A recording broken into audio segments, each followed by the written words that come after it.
Everyone, and welcome to my Facebook Live.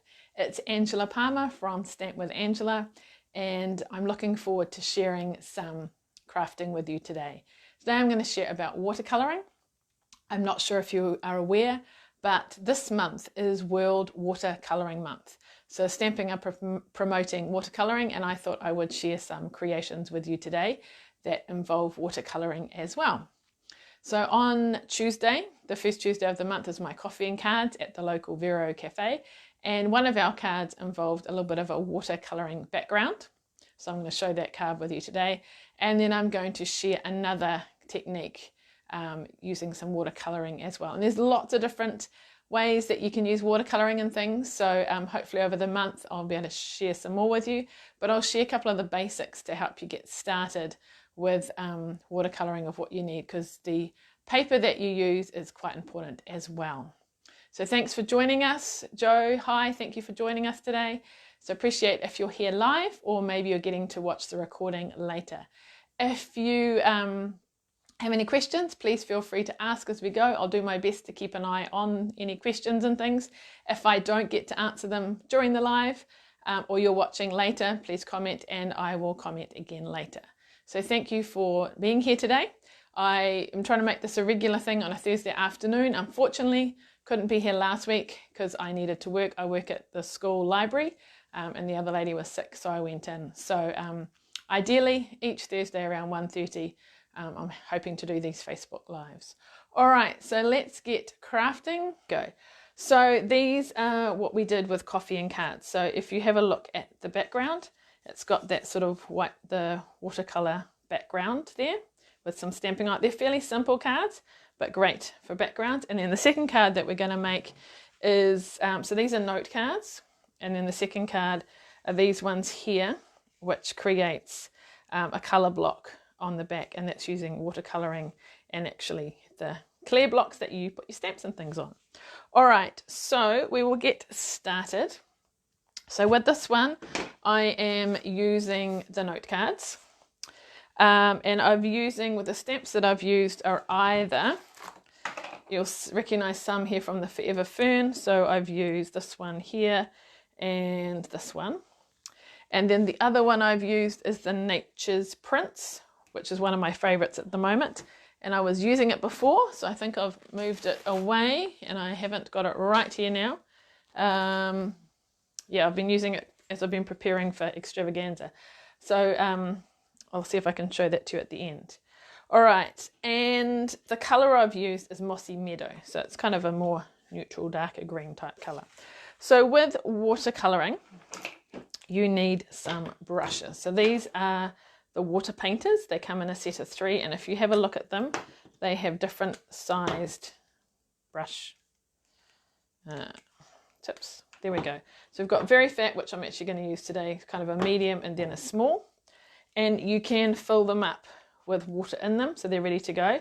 Just bear in mind that when you go to unscrew them and screw them, it's kind of the opposite way around. They've come from Japan and they work the opposite way, so to unscrew them is that way. All right, the other thing that you'll need is paper suitable for watercolouring. So you've kind of got 2 choices. We've got shimmery white paper, which comes in an A4 size, and you get 10 sheets in a pack. Or you've got the Fluid 100 watercolour paper. So, and you can see that's a lot smaller in comparison. And how many sheets do you get? You also get 10. So the watercolour paper is quite a bit thicker. And the shimmery white paper is shimmery as well. And I think it will probably be hard to see on the video, but in certain lights, there's definitely that shimmer to it as well, which looks quite nice. So both are great. If you're using a lot of water and it's quite thick, you know, then the thicker paper is probably better. The shimmery white is probably more economical because you can obviously get more out of one sheet, you know, compared to that. But they're both good. Today I'm going to focus on the shimmery white. So if you've got any questions about those, do feel free to ask. Now, what I've done is, I'm just trying to find my little piece to start on. Here it is. So I've cut this just a fraction smaller. So this is 8.5 by 12.3, and this is 8 centimeters by 11.8 centimeters. So 8 by 11.8, and then 5, half centimeter longer. Okay, so this is what we're going to work on, and it's fairly basic. All I'm going to do is I'm actually going to use an ink refill.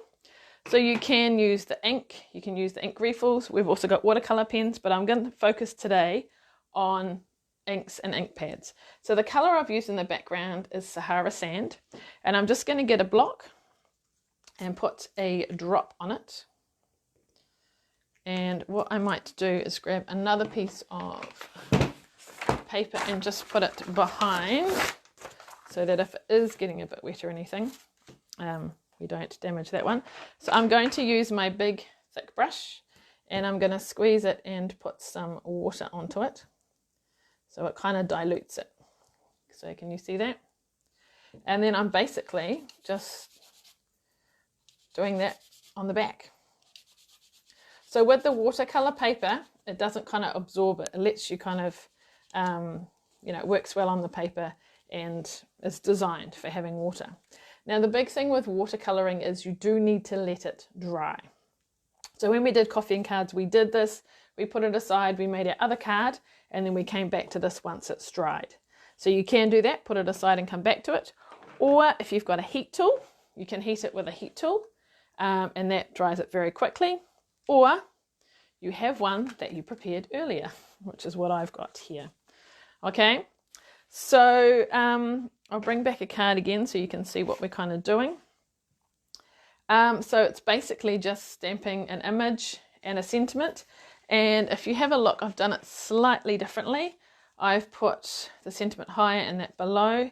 Actually, I think I did one the other way around where the sentiment was below it. So maybe let's do that on this one so we can see kind of the difference. All right, so make sure it's dry. That's the big thing to remember. So I'm going to get my Mossy Meadow ink out, if it will let me open it. And if it's not dry, then it will, run and things. So stamp that on. And I'm going to put my thank you down the bottom this time. And I'll put my twine in the middle.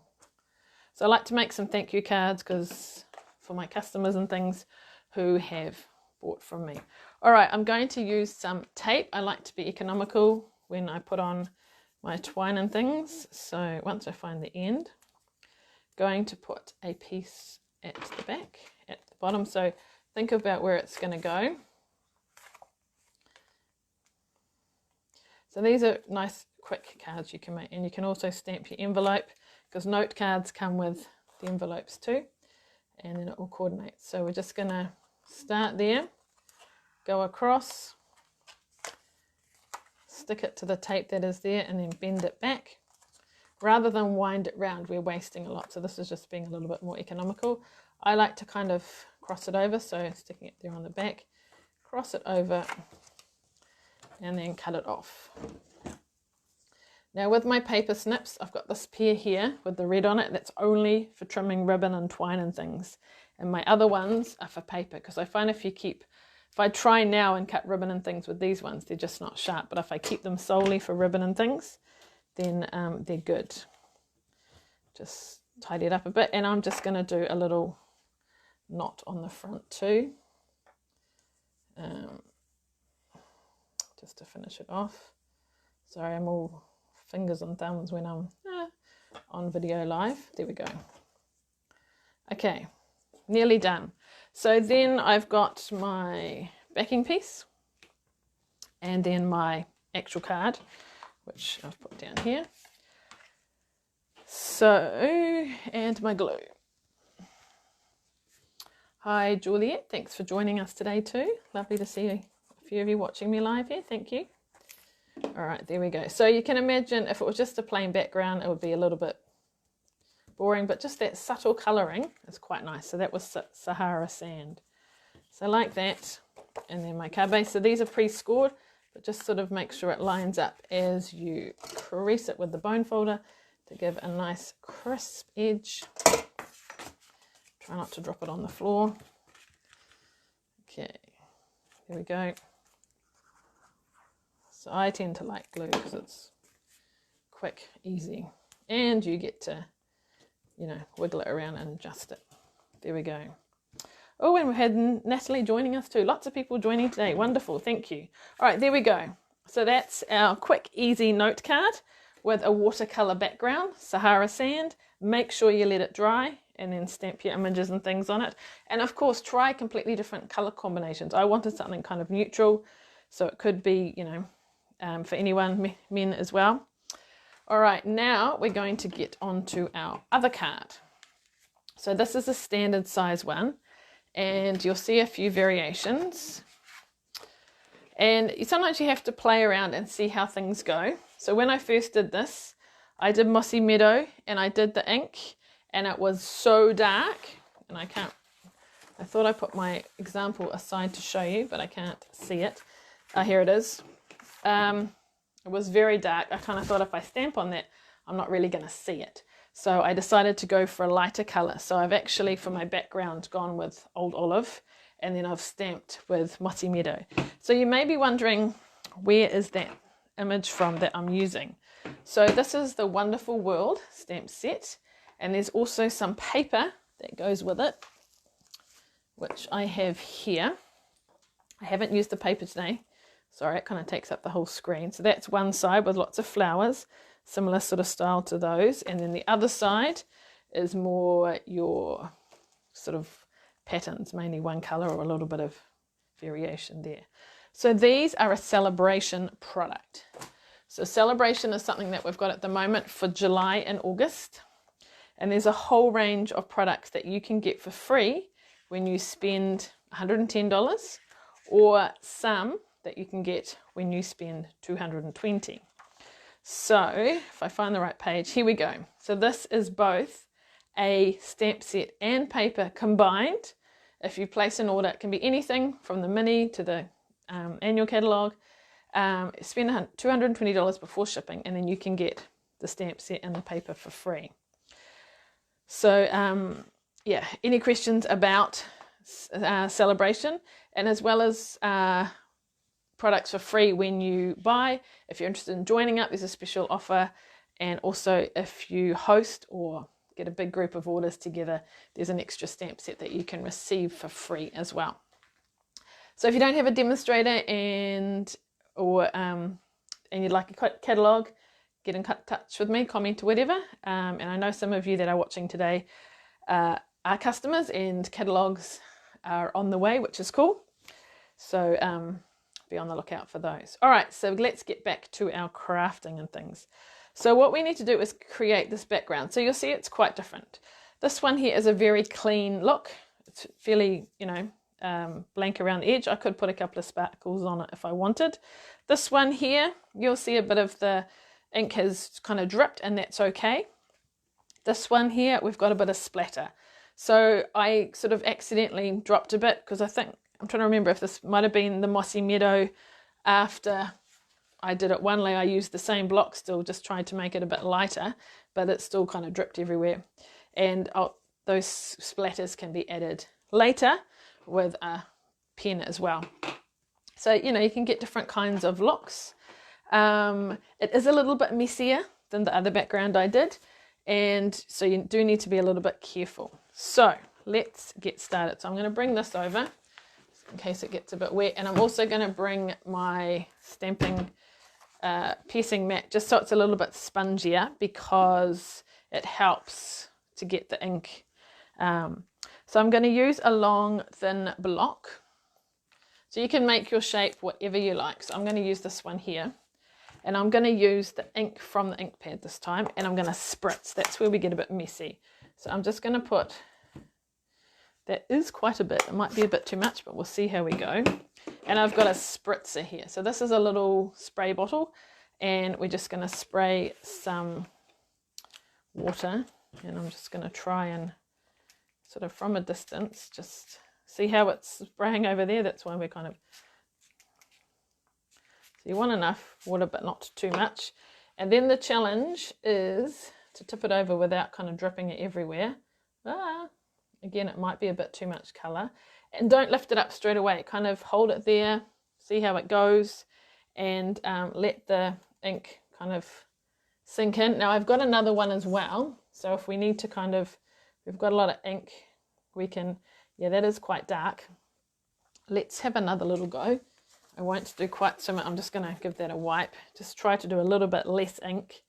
Where have I put my ink pad? Did I close it? I did. Just try and do a little bit less.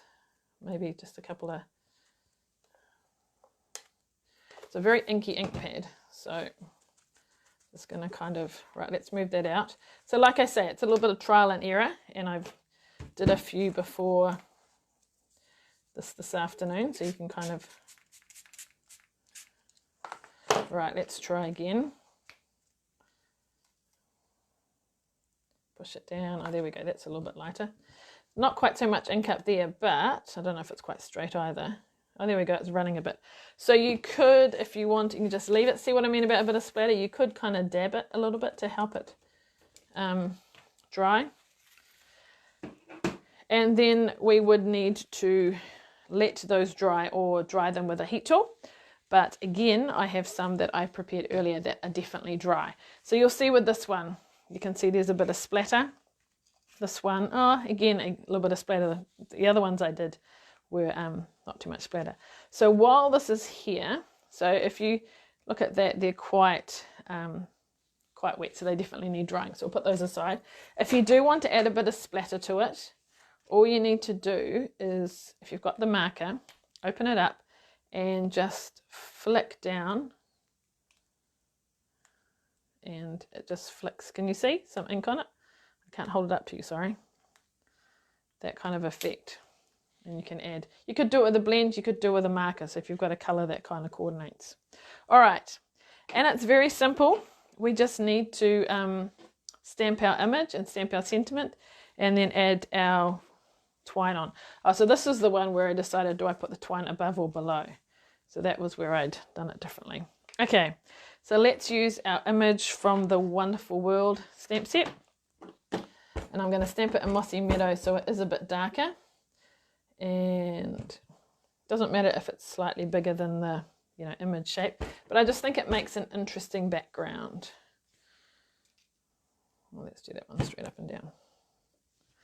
Okay, lovely. And I'm still going with my lots of thank you cards. So let's put it at the bottom this time. I'll only put one together, but just so you can kind of see the process. All right. So same thing as we did before with our twine. Oh, it's good to see Jo likes to splatter. Yes, it is fun to do. Just make sure you don't have anything around that you don't want splattered. So, all right.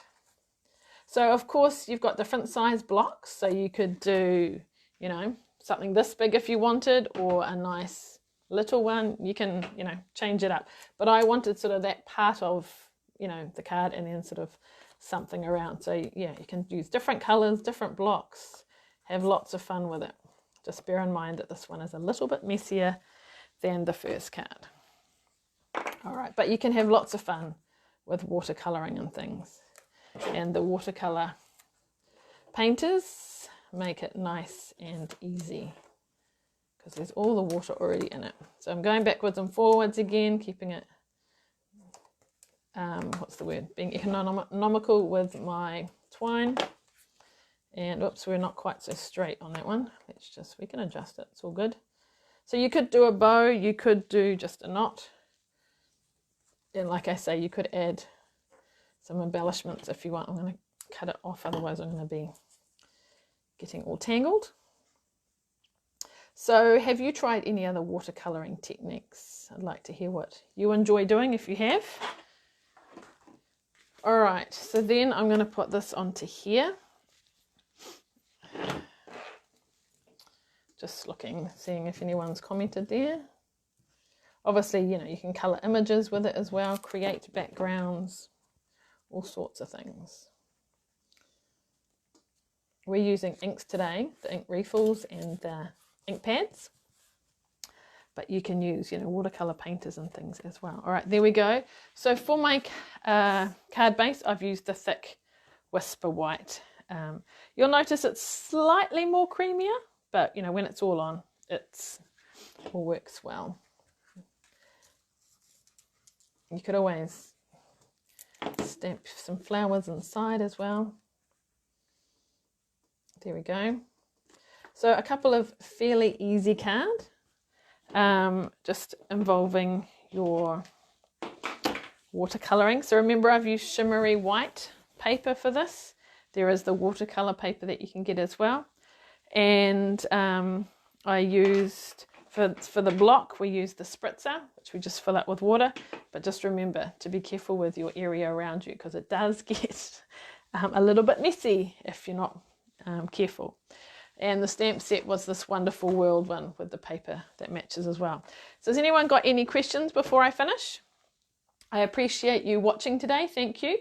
And I hope this gives you some ideas. So why don't you have a look and see what stamps you've got. Basically, all you need, you know, is a block and an ink pad and then a spritzer. If you didn't have a spritzer, I'm sure you could just kind of use your brush and kind of, you know, add enough water to it and then try it as well. So that you don't really need any fancy equipment and things. It's just inks and blocks. So give it a go and maybe try some different color techniques and different stamps. And please feel free to share with me what you create. So here's some of the cards that I did. So there's that second one with the block, and then the first one with our note card and just a more cleaner, simple background. So next week, not this coming weekend, but the weekend after, which is around the 15th to 17th, is SENS, which is a big crafting expo up in Auckland. So I'm not sure if you're coming. You do need to have tickets to be able to enter in. There's all sorts of different crafting companies there, including Stamping Up. My team leader will be there with a stand, and there's a couple of us that will be doing classes as well. So if you're interested in attending a Stamping Up class on the Saturday afternoon, I'll be teaching 3 fun fold cards. So not just your standard card like this, but some interesting folds using some wonderful Stamping Up products. You can see a sneak peek on my blog of what we're doing. So if you are coming and you'd love to come to the class, please get in touch with me if you need more information or if you'd like to register. Love to see you. So thank you for your time today. Thank you to everyone that has been watching. And if you've got any questions, please ask. And I hope to see you all again next week online. And yeah, so thanks for your time today, whether you watch live or the recording. And we'll see you again soon. Thanks. Bye.